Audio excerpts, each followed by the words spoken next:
બીજું ખાસ તો આજે કલેક્ટરે અસંધારણીય પ્રશ્નને લઈને વકીલો એકઠા થયા છે, શું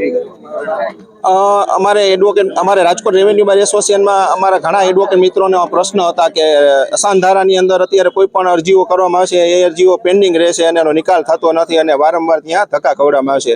એટલે થોડાક અઠવાડિયા પહેલા અમે પ્રાંત શહેરની અંદર પણ મુલાકાતે ગયેલા અને રજૂઆત કરેલ પણ એનો નિકાલ આવેલ નહીં.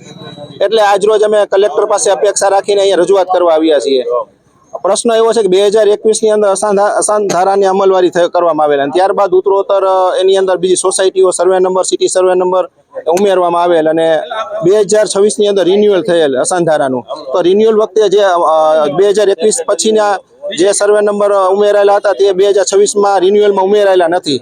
તે કારણોસર હાલમાં દસ્તા થઈ શકતા નથી અને પ્રશ્ન એવો થાય છે કે બહારગામથી વિદેશથી કોઈ આવતા હોય લોકલ કોઈ આવતા હોય આમ પ્રજા અત્યારે દસ્તાવેજ કરવાના નોંધણીમાં બહુ જ અત્યારે હાલાકી ભોગવી રહ્યા છીએ.